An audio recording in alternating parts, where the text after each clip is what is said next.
am regăsit, dragile mele, la această nouă sesiune dedicată celebrării lunii noastre. Astăzi ne vom bucura împreună de aspectele unei frumoase luni pline în berbec, ce a sosit cu foarte multe aspecte interesante și cărări de parcurs. Vom analiza împreună aspectele astrologice, ezoterice și vom ritualiza sesiunea noastră pentru a putea integra cât mai bine și în folosul nostru cel mai înalt și mai pur influențele acestor aspecte astrale.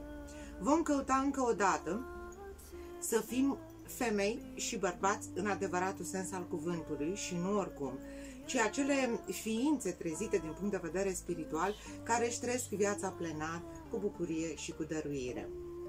Și voi începe sesiunea de astăzi cu o rugăciune destinată armonizării grupului nostru frumos, armonizării noastre interioare pentru energia grupului de astăzi.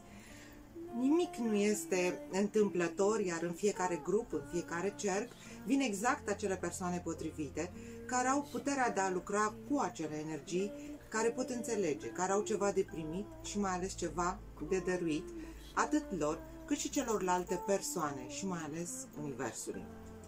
Fiecare dintre voi, dragii mei, este o parte importantă a unui grup din care decide să faceți parte, către care simțiți o anumită chemare. Sunteți ca niște canale de lumină prin care Divinul alege să coboare. Niște piloni adevărați care susțin această structură și creează o formațiune ce curge circular, în spirale. Căci nu uitați, noi nu ne focusăm să parcurgem țintit o linie dreaptă către un cel. Asta ar însemna să fim în masculin total. Noi, dacă dorim să lucrăm în energie feminină, vom lăsa lucrurile să curgă în cercuri, cu dăruire, cu abandon, pentru a putea cu adevărat să integrăm energia feminină și pentru a putea să trăim zi de zi în ea. Deci, sunteți, dragile mele și dragul meu, Adrian, sunteți bineveniți și sunteți mai importanți și mai importante decât credeți, pentru că împreună susținem această buclă de lumină pe care o creăm și pe care, bineînțeles, o consacrăm, căci știți foarte bine o vorbă foarte frumoasă, dăruind vom dobândi. Am pus un titlu foarte frumos sesiunii de astăzi. Eu sunt grația lui Dumnezeu. Și aceasta este mantra cu care vom lucra astăzi pentru a ne ajuta să echilibrăm cele două semne, berbecul și balanța. Căci avem un berbec masculin puternic și o balanță feminină. La fel ca de puternică, care acum ne solicită să le aducem în deplin echilibru și armonie la nivelul tuturor structurilor noastre pentru a împlini acest frumos Eu sunt. Și voi face o rugăciune de început. Și aș vrea să vă rog frumos să vă interiorizați, să vă așezați mâinile în mudra îngerilor, în dreptul inimii și să vă rugați cu sufletul deschis. Tatăl nostru care ești în ceruri, sfințească-se numele Tău, vie împărăția Ta, facă-se voia Ta în cer ca și pe pământ. Dă-ne nouă astăzi pâinea noastră, cea de toate zilele, cea spre ființă, și ne iartă nouă datoriile noastre, precum și noi le iertăm datornicilor noștri. Și nu ne duce pe noi în ispită, ci ne izbăvește de cel rău, căci ale Tale sunt în toți vecii împărăția și puterea și mărirea. Amin. Maica noastră pământească, sfințească-se numele Tău, vie împărăția Ta și fie ca voia Ta să se facă în noi ca în Tine. Îngerii pe care ai în serviciul Tău, trimite-ne nouă, iartă-ne nouă păcatele noastre, precum și noi ispășim păcatele noastre către Tine.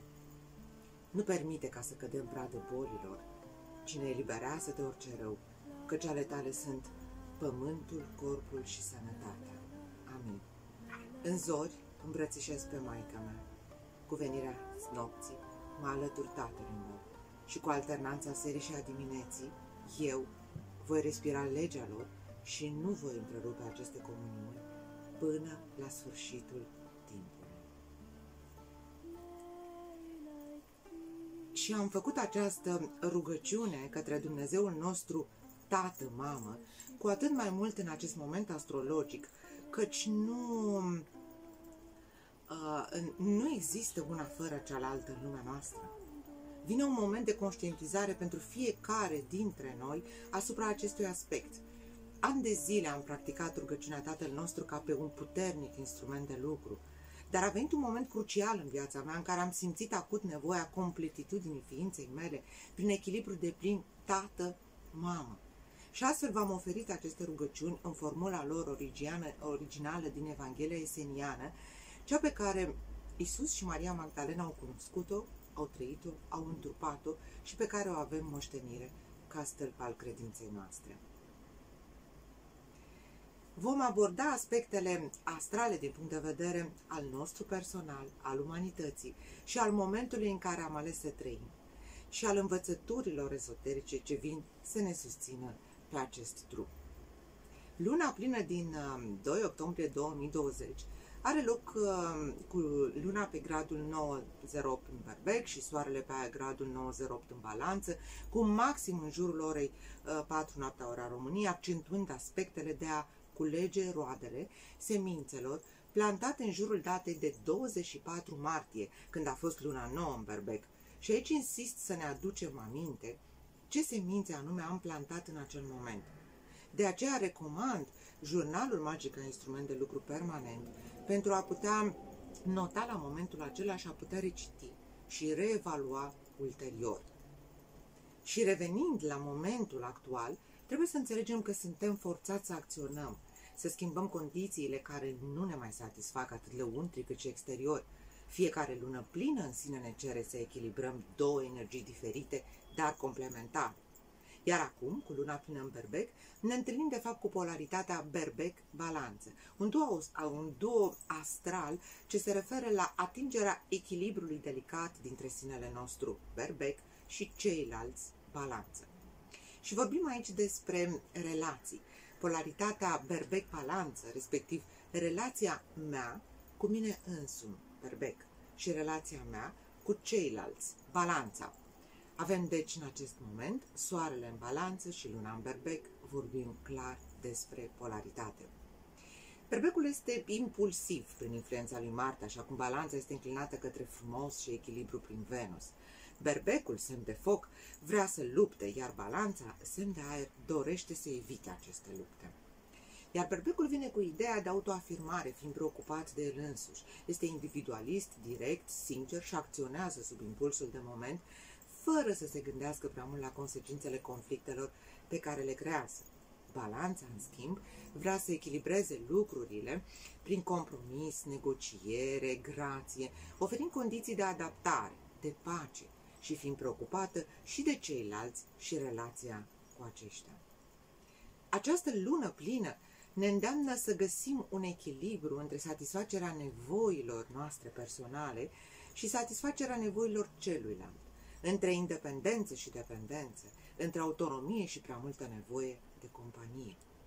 Această lună plină în Berbec, eu sunt, va aduce în lumină rezultatele modului nostru de acțiune în relațiile noastre, Balanța, iar trecutul este luminat tocmai cu rolul de a reflecta la toate alegerile noastre impulsive și de a da deoparte cam tot ceea ce nu mai este în acord cu dezvoltarea noastră.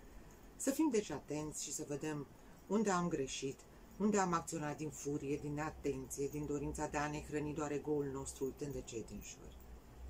Această lună plină în Berbec ne atrage atenția asupra unui nou mod de a fi, care în mod inevitabil dă naștere unui nou mod de a face lucrurile, de a relaționa, de a-i accepta pe ceilalți așa cum sunt ei. Luna aceasta plină ne cere să găsim un echilibru între autonomia Berbecului și dependența de ceilalți a Balanței, între nevoile personale și nevoile celorlalți. Și aici apar probleme personale de încredere, de curaj, de independență, care pot duce la schimbări majore legate de relațiile cele mai intime, izbunirea unor confruntări sau ruperea unor relații existente, dușmănii care se pot manifesta deschis, conflicte. Avem însă acum oportunitatea acestor zile de lună plină pentru a aduce lumină în relațiile noastre. Este o influență foarte bună pentru a reflecta la ceea ce se întâmplă în toate relațiile noastre și a lucra pe acestea. Și atunci, într-o frază pe care am numit-o mantra Berbec Balanță, putem să spunem: mă iubesc și mă accept așa cum sunt. Berbecul. Îi iubesc și accept pe cei din jur așa cum sunt. Le accept deciziile, balanța. Și astfel se echilibrează viața noastră. Și haideți să mai repetăm o dată împreună, în gând, cu voce tare, cum doriți, această mantră. Mă iubesc și mă accept așa cum sunt. Îi iubesc și accept pe cei din jur așa cum sunt. Le accept deciziile și astfel se echilibrează viața noastră.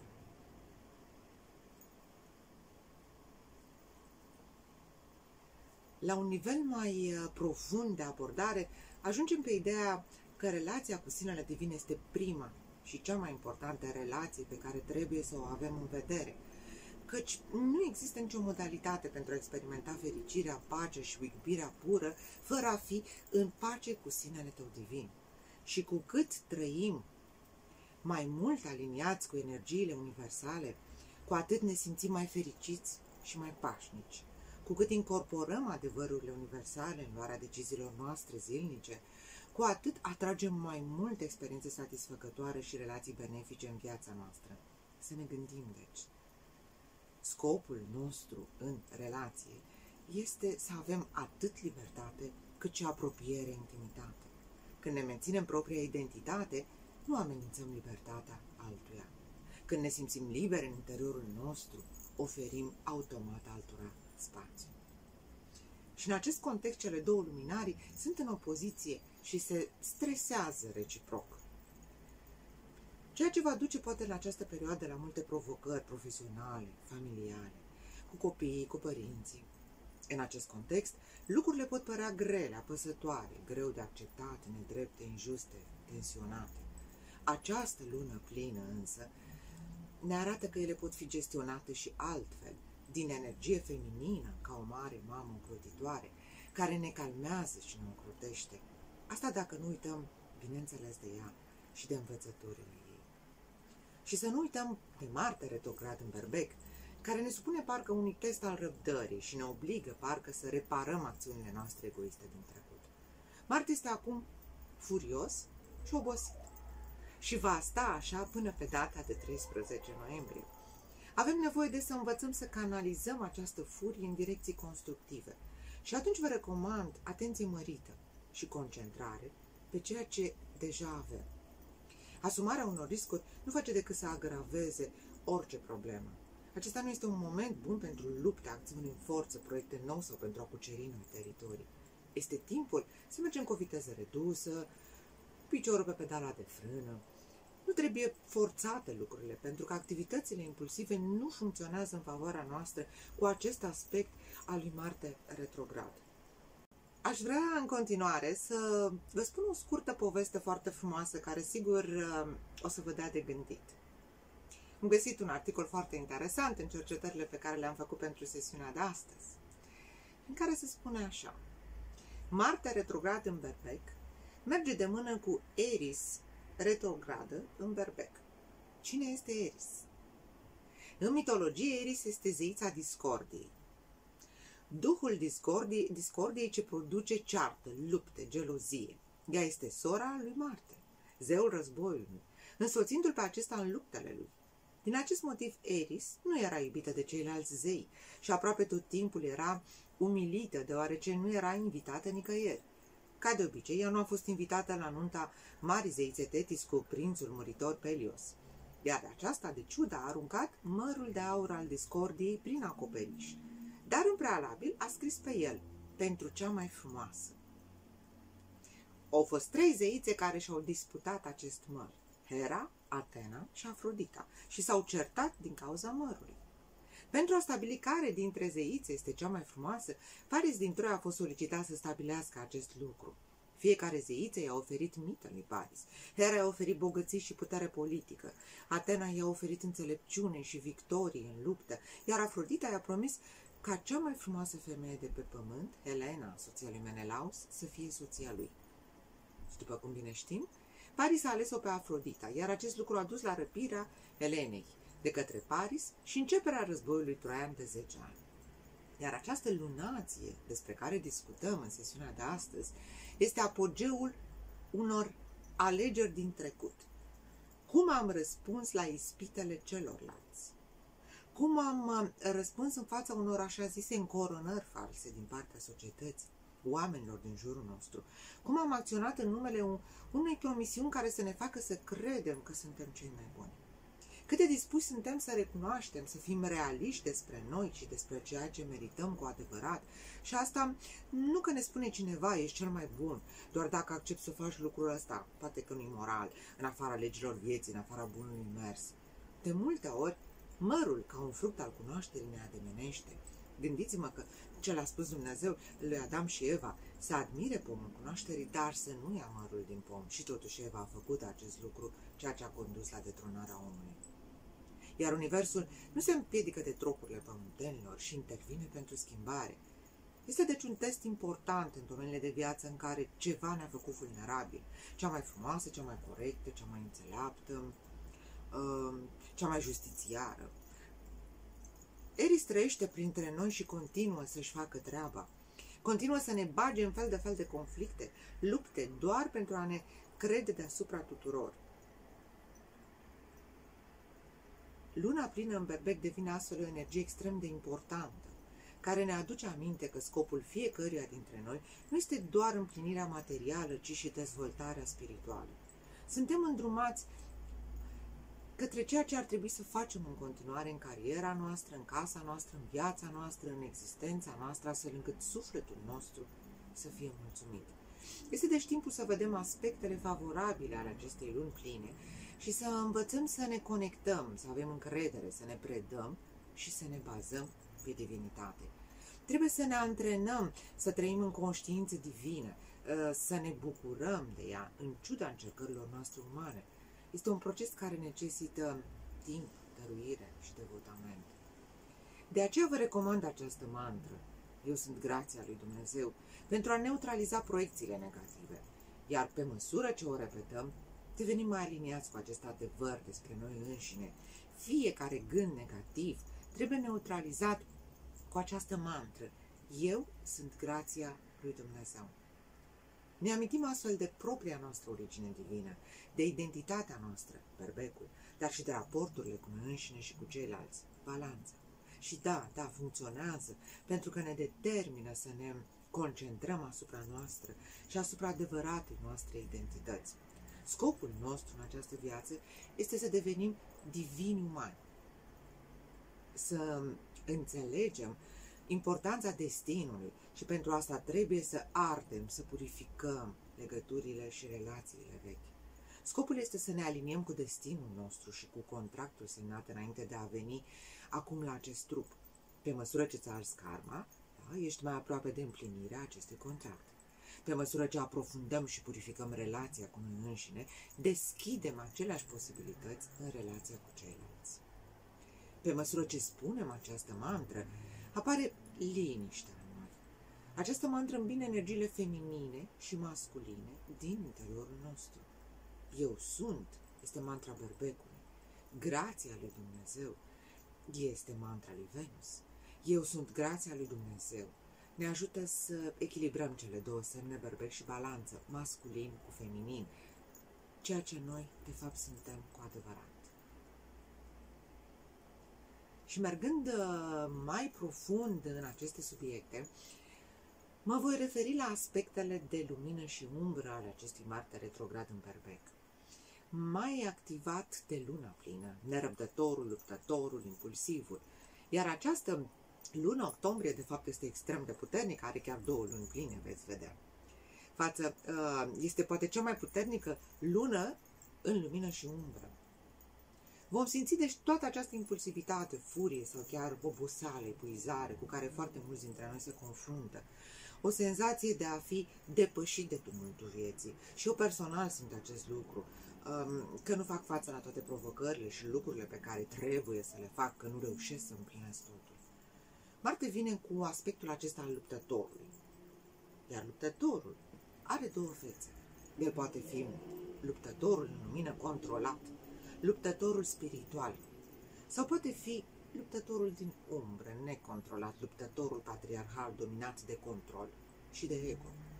Să nu uităm, deci, că trăim în polaritate, iar noi alegem cu care aspecte de lumină sau de umbră lucrăm. Experimentăm, deci, umbrele patriarhatului sau alegem să experimentăm lumina divinului masculin. Dacă le cunoaștem, este mai ușor să ne păstrăm conștiința trează și să ne uităm în lumină. Este propria noastră decizie. Aș vrea să vă spun că și din punct de vedere numerologic, 2020 este anul constructorului. Este despre comunitate. Aici vorbim despre 2, care este numărul energiei yin feminină, care vorbește despre dualitate în unitate, iar 0 este originea. Infinitele posibilități la care avem acces. Unitatea reflectată în origine pentru a aduce ceva nou în dualitate. Intrăm într-o nouă eră a vărsătorului, într-o nouă paradigmă. Putem alege ca umanitate, putem alege să fim în lumină sau să fim în întuneric. Să nu uităm că Marte vine în relație cu patriarhalul tatăl, autoritatea, Saturn, care are și el acum nevoie de purificare pentru a ieși din aspectele sale patriarhale. Saturn este lent, este structurat și se află în quadratură cu luna plină. Marte este activ și pe mișcare. El ne vorbește despre sufletul nostru care vrea să se exprime. Și atunci ne întrebăm, este sufletul meu în expresia sa sau nu? Pentru că aceasta este o temă de destin. Ce vreau eu să fac? Cum vreau să-mi petrec timpul? Cum aleg să trăiesc? Ca un supraviețuitor al vechii paradigme care se luptă? Sau alegem să înflorim efectiv în noua eră? Deci, alegem să lucrăm cu luptătorul spiritual în lumină, să trecem dincolo de frici, limitări, furii, obstacole, sau alegem să rămânem în umbră pentru a perpetua lupta și războiul, care de cele mai multe ori este la nivel interior. Și Pluto este retrograd, deci o energie foarte puternică pe care să explodeze în ceva. Căci lumea, așa cum o știm, se transformă și sunt convinsă că toată lumea vede lucrurile astea. Începe practic ceva nou, care nu este obligatoriu să fie ușor și peaceful de la început. Deci octombrie este o lună foarte, foarte puternică pentru foarte multe persoane. Ce putem să facem în acest context? Luna plină aduce lumina necesară pentru a vedea și este vindecătorul feminin, ce vine cu podul curcubeului, cu Chiron, ce ne aduce oportunități de elevare și de ridicare a conștiinței. Este deci un moment în care trebuie să cultivăm energia masculină în sensul de a o înțelege, de a o accepta, de a o îmbrățișa pentru a o vindeca și a ieși astfel de sub influența umbrei sale, prin cunoaștere, prin înțelegere, prin iertare, în noi toți, bărbați și femei, să înțelegem rolul corect al divinului masculin și pentru ce este el pregnant în acest moment. Să vedem toate lucrurile frumoase pe care le aduce și fără de care nu putem exista. Să acceptăm necesitatea autorității corecte masculine de care avem nevoie, nu cea din umbră care ne controlează. Și sunt mulți reprezentanți ai divinului masculin care au venit pe pământ pentru a ne arăta un nou model divin de bărbat. Iisus Hristos, modelul pe care l-am privit îmbrăcat în haine albe de in pur, dându-ne parabole sfinte, luminând cu vorba, cu puterea cuvântului. Este lumina cristică celestială ce ne trezește corpul de lumină, putere, iubire, vindecare, lumină pură, albă și aspectul solar al divinului masculin, ce susține acum vindecarea prin învățăturile ezoterice ale sacrului feminin. Pentru că el asta a făcut. El a crezut și a susținut în puterea eternului sacru feminin a Duhului Sfânt. Ioan Botezătorul, aparent un sălbatic, un ascet izolat ce trăia în peștere îmbrăcat în haine aspre de păr de cămilă, care nu avea diplomația lui Iisus Hristos în a cuvânta, avea, de fapt, o energie lunară foarte puternică, pentru că putea transforma lumea intrând în obscuritatea oricărei persoane pentru a trezi în ea lumina sufletului, ce permitea Duhului Sfânt să coboare în el, botezul. Ceea ce a făcut în primul rând cu Isus. Iar el susține acum umanitatea și pământul, aducând divine coduri sacre ale omului nou. Un alt aspect. Zeul Shiva. Zeul Shiva, care nu poate exista fără a sa Shakti. Nu știu cât de bine se vede reprezentarea, dar o voi posta. Zeul ascet și eternul iubit tantric, cel care apărea îmbrăcat într-o piele de animal, cu părul lung și liber răvășit, de fapt apele fluviului Sfânt Ganga, ce ține pe cap o semilună. Reprezenta ca în această imagine, în uniune completă cu Shakti, masculin cu feminin, androginitatea sacră. Căci despre asta este vorba în echilibrarea energiilor feminine și masculine pe care noi toți le avem în noi. Omul lunar și omul solar în armonie, lumina solară în conștiință și omul nou ce stă în această lumină. Deci nu uita, divinul tău masculin te susține să crești, să înflorești. Nu mai vrem să lucrăm cu energiile patriarhale și cu toate nebuniile lui. Noi vrem să iertăm patriarhatul pentru că altfel, dacă nu vom ierta, vom intra în noua eră cu toate acele răni ale vechii ere și nu vom putea astfel recrea. Să ne focusăm deci pe luptătorul luminii, pe luptătorul spiritual, să facem pace. Să ne conectăm chakra întâi a supraviețuirii a berbecului cu chakra a șaptea a spiritului nostru, cu autoritatea noastră spirituală. Noi suntem spirit întrupat în trup și avem lucruri frumoase și mărețe de făcut. Să permitem, deci, aceste autorități spirituale să se manifeste în manifestarea noastră ca ființe întrupate pe pământ. Să-i permitem să ne ghideze și să ne transforme în luptători ai luminii, luptători spirituali. Și asta nu înseamnă să pornim într-o cruciadă spirituală, ci doar să fim acest luptător spiritual în viața noastră de zi cu zi, în familia noastră, în munca noastră, în comunitatea noastră. Deci când cultivăm această energie masculină, este foarte important să iertăm. Să iertăm, să ne iertăm pe noi, să iertăm pe ceilalți, să iertăm trecutul. Să ne scuturăm de tot ceea ce nu ne mai folosește. Și acum, iată, luna plină vine să ne ajute. Să luăm efectiv această energie a acțiunii, să o infuzăm cu spirit, eu sunt. Să luăm deci puternica energia lunii pline și să o focusăm pe acest aspect al elevării spirituale și a ridicării conștiinței noastre. Să ne păstrăm cu toată seriozitatea practicile spirituale uzuale și să le dăm prioritate în acest moment. Să fim aici și să fim prezenți. Pentru că noi în acest moment, ca umanitate, rupem practic un ciclu karmic. Așa că vă invit să dați timp, să vă dați timp să vă gândiți ce ciclu karmic ați rupt voi în această perioadă.